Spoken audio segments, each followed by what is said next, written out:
Racist hotel rejects Barron Trump. The next day he returns as the owner.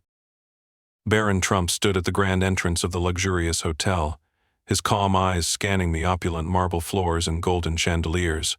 The air was thick with judgment as the receptionist, a middle-aged man with a smug smirk, glanced at him from head to toe. "I'm sorry, but we don't have a room available," the man said, his tone laced with condescension.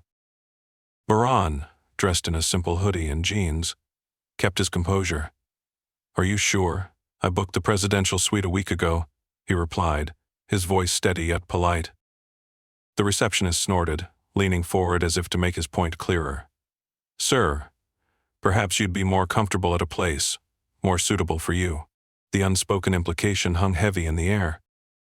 At that moment, Barron's jaw tightened, but he didn't lash out. Instead, he gave a small, knowing smile. "All right. Thank you for your time," he said, turning away with a grace that left the receptionist slightly unsettled. Before we move further, if you're enjoying this intriguing story, make sure to subscribe to our channel for more twists and inspiring tales like this one. Barron walked out into the cold night, his mind replaying the subtle insult he'd just endured. He wasn't angry, he was focused. What the receptionist didn't know was that this wasn't just any hotel. It was part of a chain that his family had once quietly invested in.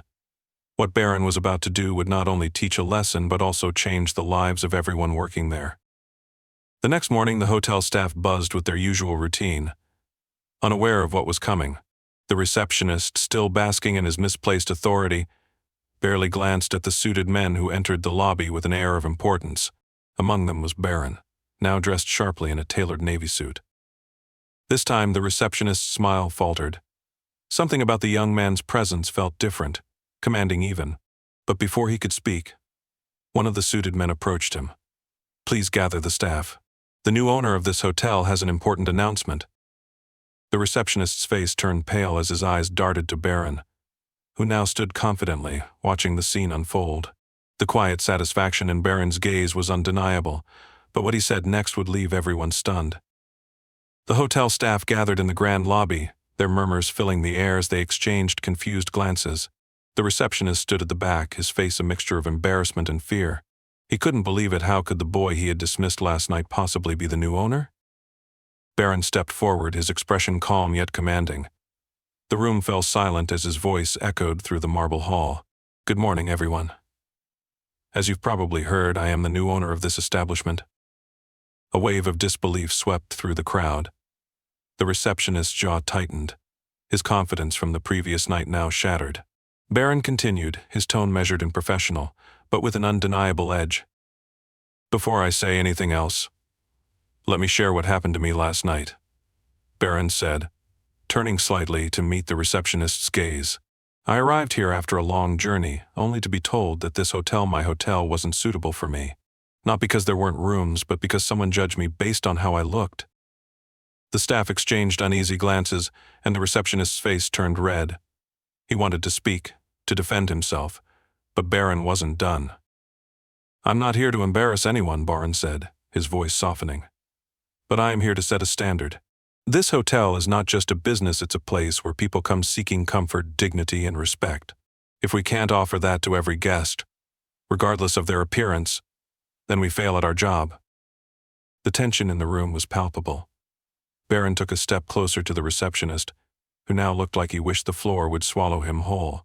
"As for you," Barron said, his tone firm but not cruel, "I hope this experience teaches you something important. Because while I believe in second chances, I also believe in accountability." The receptionist stammered, I'm sorry, sir. I didn't realize." "You didn't realize because you didn't want to," Barron interrupted, cutting through the excuses with precision. "But now, you have the opportunity to change. Whether you take it or not is up to you." The crowd remained silent, absorbing the gravity of Barron's words, and just when it seemed like the moment couldn't get any more intense, Barron smiled faintly and said, "Now, let's talk about how we're going to make this hotel the best in the city for everyone." The staff erupted into applause, the tension breaking into a wave of renewed energy. But behind that applause, the receptionist stood frozen, grappling with the reality of what had just happened and the weight of his own choices. In the days that followed, the energy within the hotel shifted dramatically.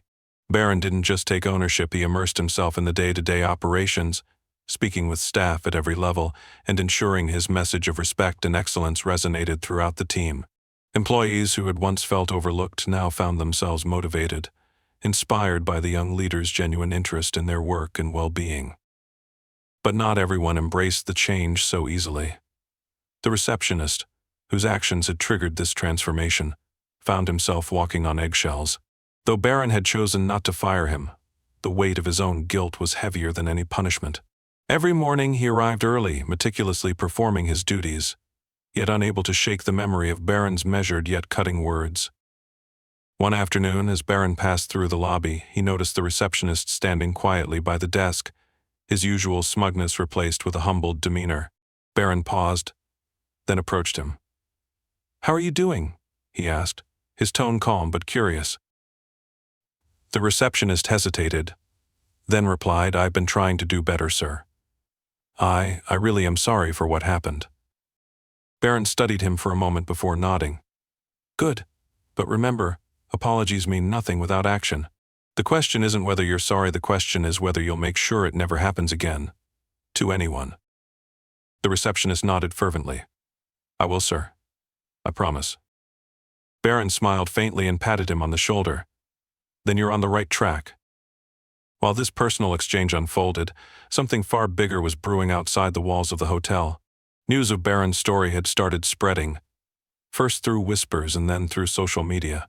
A guest who had witnessed the dramatic staff meeting had posted about it online, and within days the story had gone viral. The headlines painted Barron as both a hero and a mystery. Barron Trump teaches a lesson in humility at luxury hotel. Rejected at the door, returns as the owner. The power move of the year. Suddenly the hotel was inundated with guests wanting to see the place for themselves. People came not just to stay but to experience the atmosphere of respect and inclusivity that Barron had promised. Bookings skyrocketed and the staff, energized by their young leader's vision, rose to the occasion. But as the hotel thrived, whispers of discontent reached Barron's ears.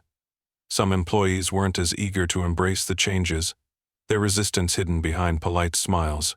And somewhere in the shadows, a disgruntled former manager, recently let go for failing to meet the new standards, began plotting his revenge. The whispers turned into quiet actions, and soon, subtle disruptions began to surface within the hotel. Orders were mysteriously delayed, important documents went missing, and complaints from guests once rare started to trickle in. Barron, though sharp and observant, knew something was wrong but couldn't yet pinpoint the cause. One evening, as Barron reviewed the day's reports in his office, his assistant, Clara, knocked and entered with a worried expression. "Barron, we've had 3 cancellations this week, all from long-term corporate clients. I don't think it's a coincidence." Barron set down the report he was reading and leaned back in his chair. "What's the common thread?" Clara hesitated. All 3 mentioned issues with their stay-poor service, missing amenities, even a comment about discrimination. Barron's brow furrowed. "Discrimination? We've worked hard to eliminate that culture. Something's not adding up here." Clara nodded. "I thought the same. So, I reached out to one of the clients. Off the record, they hinted that someone from inside the hotel contacted them, warning them about a downward spiral in standards." The words hit Barron like a punch to the gut. Someone was sabotaging them. But who? That night, Barron couldn't sleep. He walked through the silent hallways of the hotel, the grand chandelier in the lobby casting long shadows on the polished floors. As he passed the reception desk, he noticed a piece of paper sticking out from behind a stack of folders. Curious, he picked it up. It was a guest complaint form, but the handwriting looked familiar. The receptionist, who had promised to change, was still on his mind, but Barron's instincts told him this went deeper. "Not him," Barron muttered to himself, shaking his head. "Someone else." The next morning, Barron called an emergency meeting with the senior staff. As they gathered in the conference room, the tension was thick in the air. "Someone here," Barron began, his voice steady but firm, "is working against everything we've built. This isn't just sabotage, it's betrayal." The staff exchanged uneasy glances, and a few faces paled. Barron scanned the room, looking for any sign of guilt, Then a knock at the door interrupted the silence. Clara stepped in, her face ashen. "Barron, I think you need to see this." She handed him an envelope unmarked and sealed. Inside was a typed letter detailing a series of accusations against Barron, claiming he was using the hotel for personal gain and didn't care about the staff. The letter was signed a concerned employee. Barron read the letter twice, his jaw tightening with each line. "Clara," he said calmly, though his anger was barely contained, "find out where this came from. I want answers by tonight." Clara nodded. But before she could leave, one of the senior managers, Mr. Harlan, cleared his throat. "With all due respect, Mr. Trump," he said, his tone laced with feigned innocence, "perhaps these accusations have some merit. You are young, and your methods, well, they've disrupted the way things have been done for years." Barron locked eyes with him, and for the first time he saw the subtle smirk, the barely hidden contempt. "Mr. Harlan," Barron said, his voice dangerously calm, "it seems you have more to say. Please continue." Harlan hesitated, the room now silent as every eye turned to him. But before he could respond, Clara stepped forward. "Actually, Barron, I already traced the letter. It was sent from Mr. Harlan's office computer." Gasps filled the room as Harlan's face turned red. Barron's lips curved into a small, cold smile. "Thank you, Clara. Mr. Harlan, I think it's time we disguised your future away from this hotel." But as security escorted Harlan out, he turned back with a chilling warning.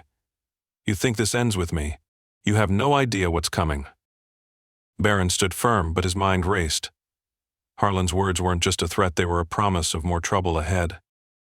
The fallout from Harlan's betrayal was swift but far-reaching.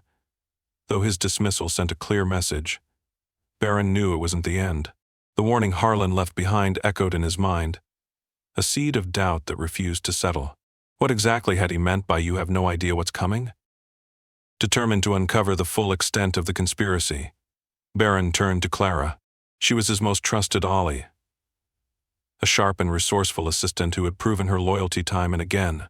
Together they devised a plan to root out anyone else who might be involved.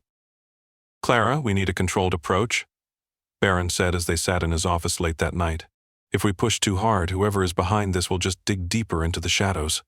Clara nodded. "Agreed. I've already started cross-referencing employee records, monitoring communications, and reviewing internal complaints. Something or someone will surface." Over the next week, the tension in the hotel was palpable. Staff members whispered among themselves, wary of the recent shakeup. Meanwhile, Clara's investigation began to yield results.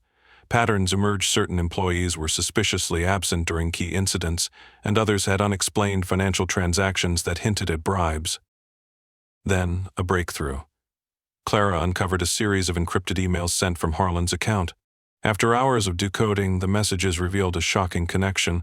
Harlan had been working with a rival hotel chain, leaking internal details and orchestrating the sabotage to drive Barron's business into the ground. But it didn't end there. The emails also hinted at a more personal vendetta. Barron's name was explicitly mentioned, accompanied by chilling phrases like "ruin his reputation" and "make him regret ever stepping into this world." "What's their endgame?" Barron asked Clara, frustration lacing his voice. "Is this just about business, or is there something deeper?" Clara hesitated before replying. "It feels personal, Barron. They're not just targeting you." As the pieces of the puzzle fell into place, Barron decided it was time to take control of the narrative. He called a press conference, inviting journalists from all major networks. Standing in front of the cameras, he spoke with unwavering conviction. "Over the past few weeks, my team and I have faced challenges that go beyond business competition," Barron began. "But let me make one thing clear. No amount of sabotage or deceit will shake our commitment to excellence and integrity." The speech was well received, and public support for Barron surged. But behind the scenes, the battle was far from over. The rival hotel chain, emboldened by Harlan's insider knowledge, launched a smear campaign, spreading rumors about Barron's capabilities and character.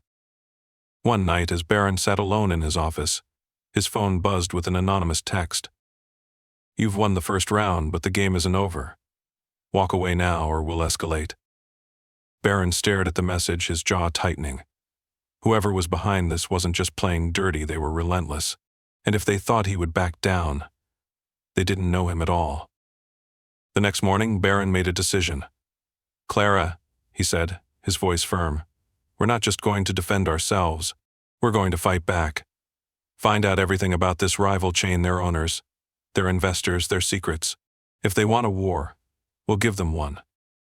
The following weeks were a whirlwind of activity as Barron and Clara orchestrated their counteroffensive. This wasn't just about clearing his name or protecting the hotel, this was personal now. Whoever was behind the smear campaign had gone too far, and Barron was determined to bring them to light. Clara's deep dive into the rival hotel chain's operations revealed startling connections. The chain, known as Orion Lux, was a well-established competitor, but its recent aggressive expansion raised red flags. Clara discovered that its CEO, Victor Hale, had a history of using underhanded tactics to eliminate competition.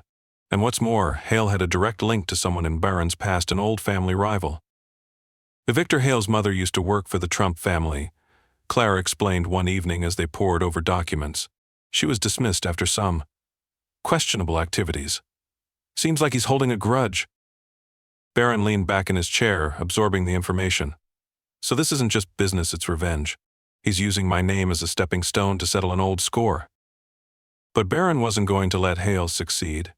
He needed a plan that would not only expose Orion Lux's dirty dealings but also rally support from the public and industry leaders. The first step was to infiltrate Orion Lux's operations. Clara contacted an old friend, Max, a cybersecurity expert who could access the chain's internal communications without raising alarms.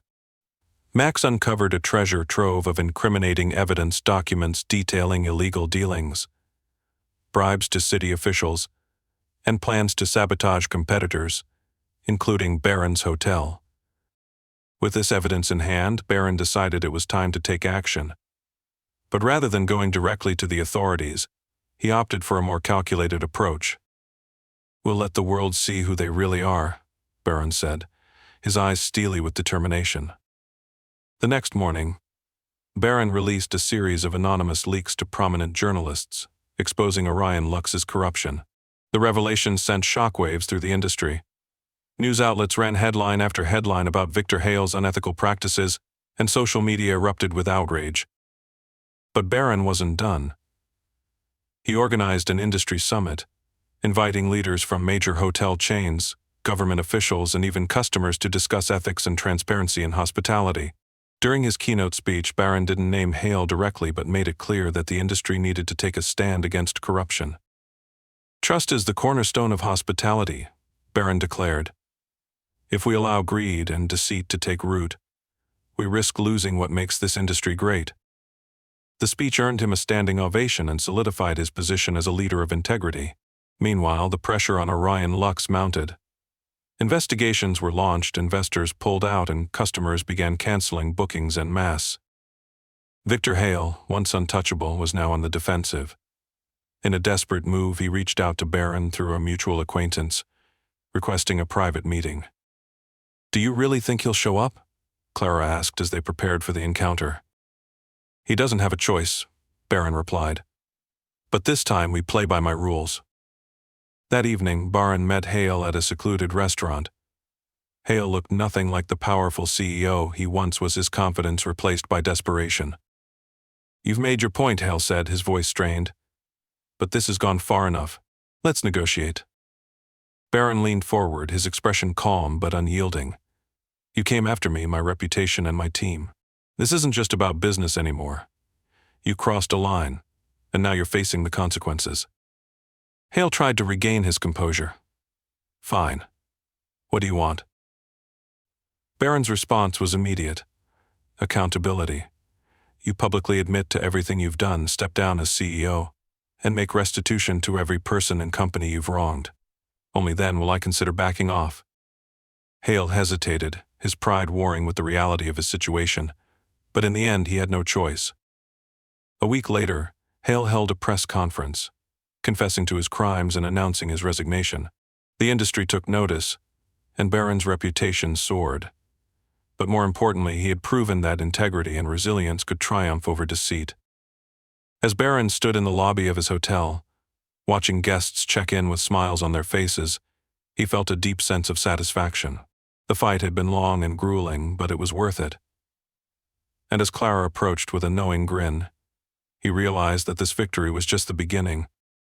"You know," she said, "you didn't just save this hotel, you set a standard for everyone else to follow." Barron smiled. "Sometimes the hardest battles are the ones that matter most. And this one was worth every second."